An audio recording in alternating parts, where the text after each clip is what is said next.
Alright guys, what's up? Jacob here, your favorite dude to watch videos from. Um,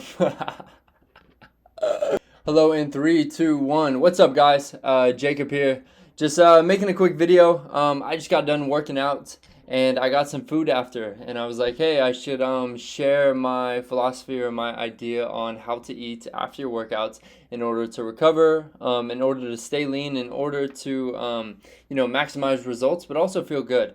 Currently, I'm training a lot. I'm training 2 or 3 times a day because I have a race coming up at the end of May. And so my goal right now is to get the benefits from weight training, and then also to not lose a bunch of muscle mass and stuff from how much running I'm doing currently. I'm currently 6'4", about 185 pounds. I'm very skinny right now, and this is because of how much I'm running. I'm running a 50K at the end of May, but after that point, I hope to get up close to about 200 pounds, but I'll make videos around then on how I plan on gaining so much weight. So, looking at my screen right here, so basically, I just outlined how I recover. This is how I recover regardless of if I'm trying to gain muscle mass, if I'm trying to maintain muscle mass. This is the same philosophy approach. The only thing that changes is maybe the amount of carbs or the amount of protein that I take in during that time, okay? So if you look at this first, within the first 0 to 30 minutes of your workout, your main focus should be hydration, okay?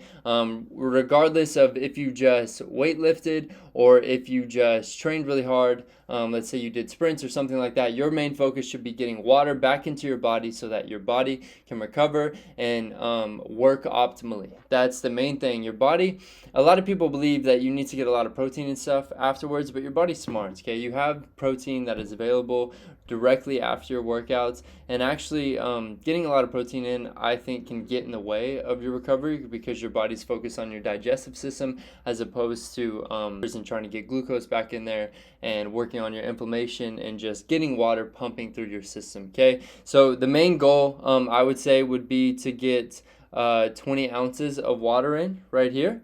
That should be within the first 20 or 30 minutes, okay? After that, if you're really, let's say you just did sprints or a really long run or something, I would recommend that you get in some simple carbohydrates right away. The reason behind this is that if you just trained really hard, let's say you did a HIIT class or you just hit the gym really hard, you went for a long run, something like this, your body's probably low on sugar. And one mistake that a lot of people make is they think that once you burn all the sugar in your body, you go straight to fat. And how it actually works is once you burn the sugar, you go to muscle.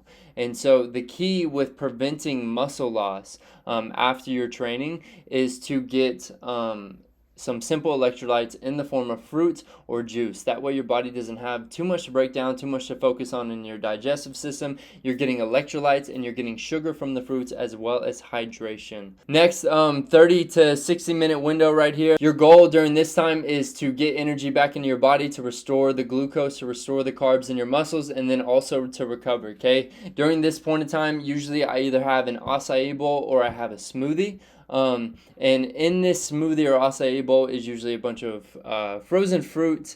There is almond butter, there might be raw eggs, protein powder, spinach, avocado, stuff like this, just a little bit of avocado, and then on top I top it with protein granola, okay? Usually for me this looks roughly about 100 grams of carbs and maybe like 30 or 40 grams of protein, but that is kind of based off of how hard I'm training or what my day looks like that day. What I would recommend for most people is to do 0.5 grams of carbs per pound of body weight desired, okay? So let's say you weigh 200 pounds but you want to weigh 150, then you should do 75 grams of carbs in that acai bowl instead of 100 grams of carbs if you weigh 200 pounds, okay? So 0.5 grams per pound of body weight, so whatever your body weight is, just cut it in half, and that's how many carbs you should be looking for. Those carbs, again, you want them to be like pretty simple carbohydrates to get them back into your muscle as fast as you can, so I recommend frozen fruits or fresh fruits or something like that. And then protein wise, I would say anywhere from 20 to 40 grams of protein. If you're training pretty hard, let's say you're training 5 days a week, I would recommend anywhere from at least 80 to 100 grams of protein a day, or maybe let's say 100 grams a day at least for men, and then maybe 80, 70 grams of protein a day, at least for women, if you're training 5 days a week. And then the forms, like I said, usually that's a smoothie. You want something that's really easy to digest and that you can get back into your muscles fast. So for that, that's a smoothie, that's an acai bowl, that's fruits. Sometimes it's something fresh like sushi. Even though that takes longer to digest, that is still a pretty good option for replenishing your carbs, because also that can come with like mango or something inside of it. And then if you have to, a power bowl. Sometimes I'll go to like Piata or Chipotle or something like that, and I'll get a power bowl after my workouts. I really push that you have fruit or something before you have the bowls. That way you can replenish your sugars and your electrolytes. But if you have to, you can have cooked food also. But I'm a big advocate of raw food until dinner time. Okay. And then finally, the recovery meal. This is 2 to 3 hours after your training. This is usually dinner time-ish for me, especially since I train, 2 or 3 times a day. That training could either be with a client or it could be training for this race or going to the gym, whatever it may be. This is usually my dinner meal. And what this usually consists of is something like a power bowl. Maybe it's roasted sweet potato and like protein or quinoa or, salmon or, sometimes eggs. If it's a really big training day, I have another smoothie and this meal. Usually what this meal looks like is some kind of low glycemic carb. And if you don't know what low glycemic means, it means that it reacts at a low level with your blood sugar and your insulin. So it doesn't spike your blood sugar or insulin, making you feel crazy or causing a crash or something.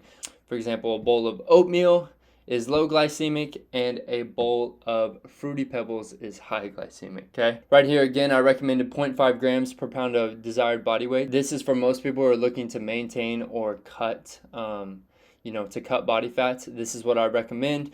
These forms are usually, for me, they're like sweet potato or they're squash or, something like this, quinoa, brown rice. And then again, protein is 20 to 40 grams, and then fat is also 20 to 40 grams. Other examples of this, large salads is sometimes what I'll do. I'll make a big old salad. I'll have quinoa on the salad, and then I'll put salmon on the salad. If you're in Collective, there's a bunch of recipes that are literally made for this schedule and for this routine that are available after every single one. Yeah, if you like this video, I hope it helps. This is what I follow. Again, the first 30 minutes after your workout, maybe have some fruits, but the main thing is drink a lot of water. 30 to 60 minutes after, try and get a smoothie in, get some carbs back inside of you, get some protein inside of you, and then 2 hours after, let's say dinner time, have a low glycemic carb meal, maybe a large salad with protein, something like that. That way you're feeling good. Make sure you get some fat in there, that just so that you're a well-oiled machine, let's say. Okay? Sound good, guys? All right. Adios. That's my video today. I'll catch you guys later.